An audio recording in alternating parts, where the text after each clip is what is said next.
पुण्य दिखाई नहीं देता पर अपना काम ज़रूर करता है। रामगढ़ जिले के एक गांव में एक दादी अपनी 3 नातियों के साथ रहती थी। कुछ साल पहले गांव में बाढ़ आ गई थी। उस बाढ़ में दादी का घर, उसका बेटा और बहू सब कुछ बहकर चला गया था। अब इन तीनों नातियों की जिम्मेदारी इस बुजुर्ग दादी पर आ गई थी। लेकिन दादी कभी हार नहीं मानती थी। वह बहुत मेहनत करती थी और अपनी नातियों की देखभाल करती थी। घर बह गया था तो उनके पास रहने के लिए भी कोई ठिकाना नहीं बचा था। सारा सामान और जीवन भर की कमाई सब कुछ चला गया था। फिर भी दादी ने हिम्मत नहीं हारी थी। वह मंदिर के पीछे वाले हिस्से में अपनी नातियों को लेकर रहने लगी। दिन रात मेहनत करती थी, लेकिन नातियों को स्कूल ज़रूर भेजती थी। नातियाँ भी दादी का हाथ बटाने में कभी पीछे नहीं रहती थी। उनके दिन बहुत कठिनाई से कट रहे थे। हाथ में कुछ भी नहीं था।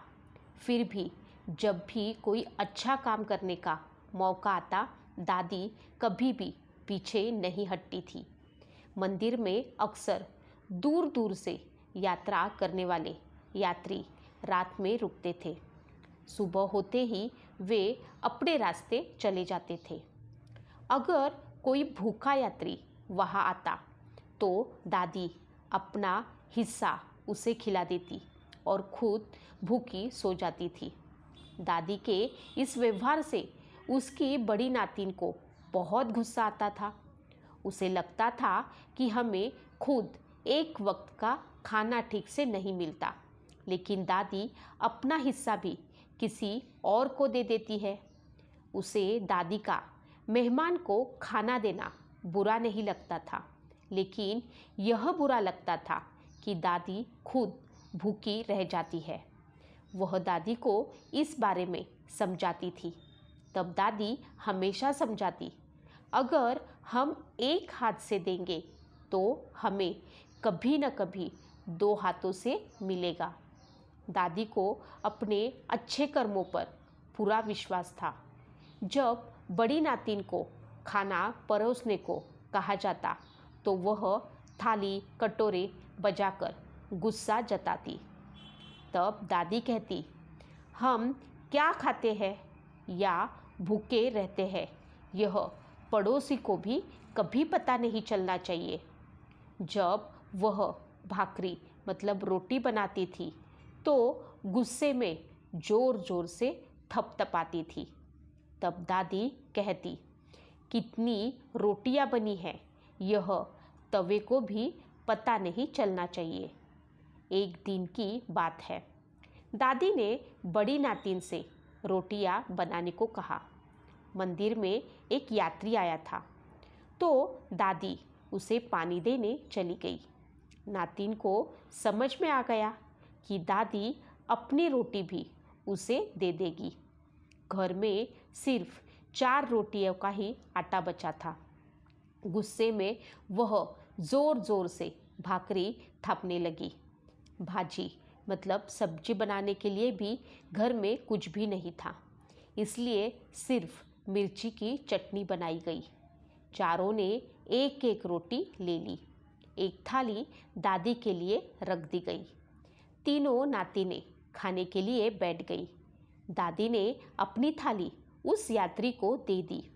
वह मना करता रहा, लेकिन दादी ने उसे रोटी खाने को दी। यात्री को समझ में आ गया कि सिर्फ 4 रोटियां बनी थी और दादी ने अपनी रोटी मुझे दे दी। इस गरीबी में भी मेहमान को आदर देना, उसे खाना खिलाना, यही सच्ची अच्छाई है। यह उसने दादी में देखा। सुबह जब बड़ी नातिन मंदिर में थाली लेने गई तो उसे वहाँ पे एक चिट्ठी मिली। उस पर लिखा हुआ था, इस गांव में मेरा जो घर और खेत है वह मैं तुम्हें दे रहा हूँ।